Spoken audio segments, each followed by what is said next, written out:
좋으신 우리 주님의 사랑이 오늘 이 시간 우리 모두 함께 하시기를 바랍니다. 오늘 우리가 함께 나누면서 은혜 받으실 하나님 말씀은 시편 65편입니다. 시편은 총 150편의 시가 기록되어 있습니다. 150편의 한 편 한 편이 모두 시지만 특히 오늘 읽은 이 시편 65편은 더욱 그런 것 같습니다. 아침 동력에 해가 떠오르는 것을 보며 감사하고 또 그 해 아래 우뚝 솟은 산과 물결치는 바다를 바라보며 하나님을 찬양하고 있습니다. 붉게 저녁놀이 지며 어두워지면 육신의 눈을 감고 대신 신령한 눈을 열어 하나님과 대화하는 것을 기뻐합니다. 흐르는 강물과 또 익어가는 곡식들, 밭에 뿌린 씨앗들이 싹이 튀고 또 그 새싹 잎에 촉촉히 내리는 단비에 감사하고 또 양떼로 옷 입은 초장과 곡식으로 덮인 골짜기를 노래합니다. 그러니까 다윗은 이런 삼라만상 가운데 가장 아름다운 것은 여호와의 성전이다라고 말하고 있습니다. 그러니까 우리가 주의 집, 곧 주의 성전의 아름다움으로 만족하리이다라고 노래합니다. 다윗은 주의 성전이 아름답다고 하지만 이 시를 지을 당시는 솔로몬이 아직 성전을 화려하게 짓기 이전에 성막을 말하는 것을 이야기하고 있습니다. 사실 성막은 출애굽한 이스라엘 백성들이 광야에서 수시로 이동하는 환경에 적합하게 만들어진 텐트입니다. 가나안에 정착하고도 꽤 오랜 시간 동안 성전을 건축하지 못하고 지내다가 솔로몬 왕에 이르러서야 비로소 성전이 건축되었기 때문에 지금 다윗이 아름답다라고 말하고 있는 주의 성전은 사실은 초라한 텐트, 곧 장막이었습니다. 그럼에도 다윗은 그 장막을 보며 아름답다라고 노래하고 있는 것입니다. 다윗은 성전이 아름다운 이유는 겉이 화려하고 또 그것이 좋아서 아름다운 것이 아니라 바로 거기에 우리의 기도를 들으시는 주님이 계시기 때문에 그 성전이 아름답다라고 노래하고 있는 것입니다. 다윗의 이런 고백은 그의 체험에서 나오는 것이었습니다. 블레셋을 비롯한 수많은 대적뿐 아니라 자기의 장인이었던 사울을 피해 도망다니고 또 자기의 아들이었던 압살롬에게 쫓기는 비참한 상황 가운데서도 하나님께 자신의 구원을 간절히 기도했고 또 그 기도에 응답을 받았습니다. 그래서 다윗은 기도를 들으시는 주여 모든 육체가 주께 나오리다 라고 노래합니다. 어디 성경 이곳뿐이겠습니까? 성경은 끊임없이 하나님은 우리 인생들의 기도에 귀를 기울이시고 응답해 주시는 분이라고 말하고 있습니다.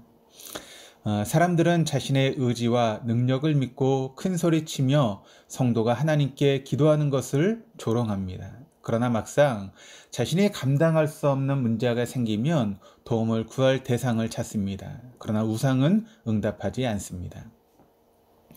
다윗은 하나님을 기도를 들으시는 주라고 부르고 있습니다.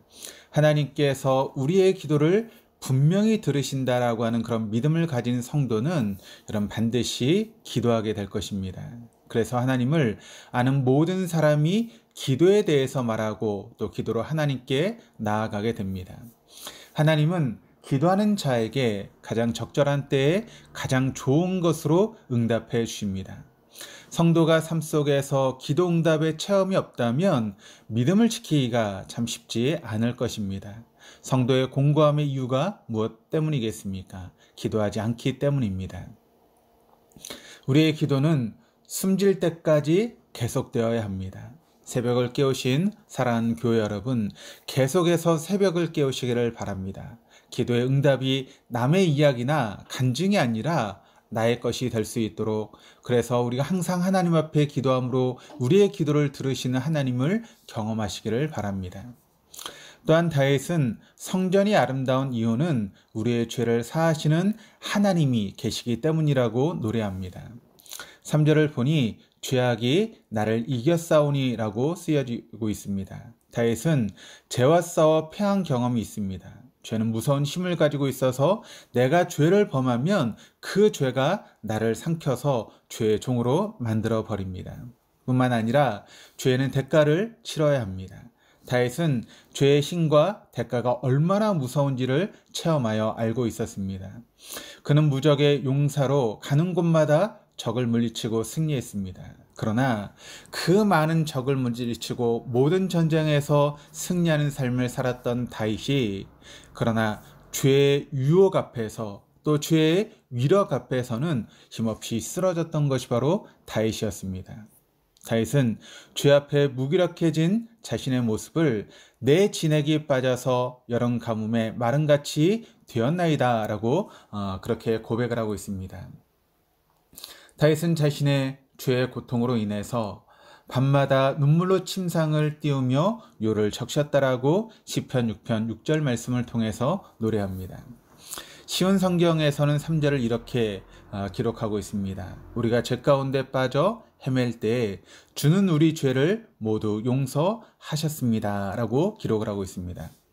그럼 이 말씀이 로마서 5장 8절의 말씀이 여러분 떠오르지 않습니까? 우리가 아직 죄인 되었을 때 그리스도께서 우리를 위하여 죽으심으로 하나님께서 우리에 대한 자기의 사랑을 확증하셨느니라. 우리가 죄인이었을 때 예수 그리스도께서 십자가의 능력으로 우리의 죄를 깨끗이 하셨습니다. 죄인이 죄의 문제를 해결할 수 없는데 내가 아무리 죄악의 지배에서 벗어나려고 몸부림쳐도 실상 우리의 신과 능력으로는 빠져올 수 없습니다. 그래서 결국 다시 그 속에 빠질 수밖에 없는 그곳에서 벗어나게 하시고 예수의 보혈로 씻어서 이제 주의 뜰에 살게 하신 분이 바로 하나님이십니다. 다윗을 더욱 감격하여 찬송하며 보이는 모든 것이 감사할 수 있었던 것은 그 존귀하신 하나님께서 나를 부르시고 가까이 오라 하신 것입니다. 4절이 이렇게 기록을 합니다. 주께서 택하시고 가까이 오게 하사 주의 뜰에 살게 하신 사람은 복이 있나이다. 우리가 주의 집 곧 주의 성전의 아름다움으로 만족하리이다. 그 용서함을 받은 사람들, 주님께서 택하시고 가까이 오게 하시고 주님의 성전 뜰 아래 거하게 하시며 주님과 화목함을 누린 자에게 어찌 세상이 아름답게 보이지 않겠습니까? 그래서 많은 것을 소유하는 삶이 아니라 주님의 집에 거하는 것이 더 행복하다는 것입니다. 주의 성전의 아름다움으로 만족하리라 라고 노래하고 있는 것이죠. 여러분, 주의 성전이 무엇입니까? 성전은 예루살렘 성전을 한정해서 이야기하는 것이 아닙니다. 성전은 하나님이 계신 곳, 하나님을 만날 수 있는 곳, 하나님의 임재가 있는 모든 장소가 바로 성전인 줄 믿습니다. 그러니까 어떤 예루살렘의 특정한 장소가 아니라 하나님의 이름으로 모여 함께 찬송하고 기도하며 교제하는 우리의 모임이기도 합니다. 그것은 개개인의 삶이기도 하고 또 하나님이 함께 하시는 삶, 하나님과 동행하는 삶입니다. 하나님의 다스림을 인정하고 또 하나님의 말씀을 묵상하고 행하는 삶입니다. 사랑하는 교회 여러분, 오늘 본문의 시인의 고백처럼 아름다움으로 만족하는 하나님의 은혜를 덧입기를 바랍니다. 무의미하게 아침을 맞이하고 후회하면서 하루를 마감하는 삶에서 벗어나십시다. 하나님과 친밀해짐으로 내 삶의 자리를 하나님의 성전으로 만들어 갈 때 우리가 맞이하는 이 아침을 기쁨으로 맞이하게 될 줄 믿습니다. 즐거운 가운데 저녁을 맞이할 수 있게 될 것입니다. 주의 뜻대로 사는 사람은 하루하루 기쁨으로 맞이하고 감사함으로 보내게 될 것이기 때문입니다. 그와 같은 삶이 저와 여러분의 삶이 될 수 있기를 주님의 이름으로 축원합니다. 기도하시겠습니다.